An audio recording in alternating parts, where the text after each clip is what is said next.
betting the not so much anymore is more down to my own fault. I need to get studying again to get the edge back. But yeah, it's a great product. I love the exchange. It's really in my opinion one of the better bookmakers, if not the best bookmaker out there. Race number 2 will be the start of the place accumulator, and you need to look sharp here. 13:05 is the time. 1400 meters is the distance. And this place accumulator, just having a look at the fields, there are races that you could certainly go short in, but let's go on to just the one interview with apprentice Kyle Stradham. Yes, he's a big horse. I think each run he will come on nicely. He's going the extra furlong, so I think that will definitely help, but I think it's going to sharpen up, and next time he should even be better. Well, he'll be on a Napoleon, who is the lesser fancied of the two from the Justin Snate stable, but maybe there could be some improvement to come from this son of Rafif, which is horse number 8. But running rifles, now Rail, last time out I thought it looked like the right type of field, was beaten by a horse called Genie, who was off for 8.5 months. Was actually bought by Garrett on a ready-to-run sale from the Sean Terry stable. And when we had a word with Garrett before that race, and he was the opinion that the horse was going to need it, and it was more learning experience for Genie. Although it was a pleasant surprise all round for Mr. and Mrs. Palmer, that the Palmers that are big supporters of Garrett. Yeah, this horse, he was given every chance by Anton. I just like the way Anton positioned him from that outside draw, and he came into the straight. He looked to have a serious chance of winning it.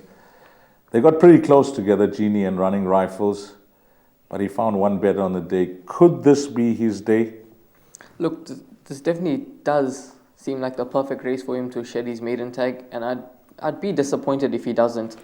There's not much form to go on in this race. I think his biggest danger could come from the 7-horse Duke of Orange. I remember we worked that day, and when Gaudi's Masterpiece was a short price favorite on that day and came through, but Duke of Orange made some good headway, and he goes over the 1400, a trip that's going to suit him a lot better. So I make him the main danger to Running Rifles, but it's hard to see Running Rifles getting beaten in this race, especially now that he's better drawn in gate 4. Anton Marcus sticks with the ride, goes over the 1400 once again. So Running Rifles is a likely banker in Bipot and place accumulator. I'm looking for some good improvement from the one horse Bless Me Fred. Last time out he was supported strongly in the market. He's well drawn, back on the turf. Rachel Vinegar aboard, so takes off the 2.5, goes over the 1400. So I'm looking for some nice improvement from him.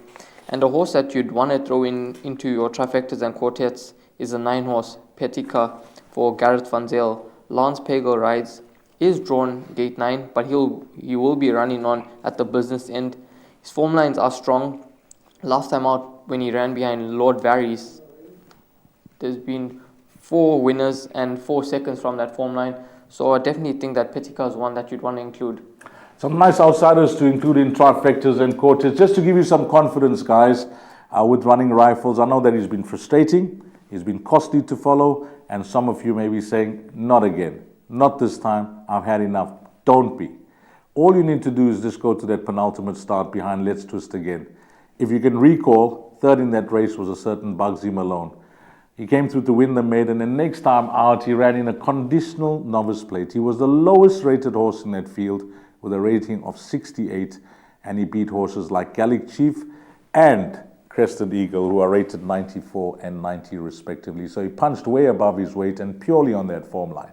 If this horse arrives, Running Rifles, he should win this and win this well. Yes, there are improvers in the race, and yes, there are horses that will come on as well.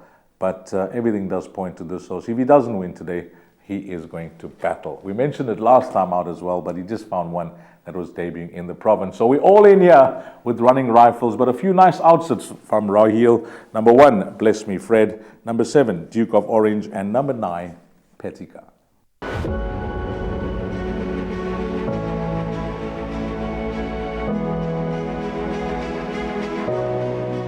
good fun. Days like these are great. You get the whole industry together, and to have, you know, companies and corporations like Interbet and Cape Racing who are so generous with sort of time and energy into making a day like this possible is it's fantastic for everyone.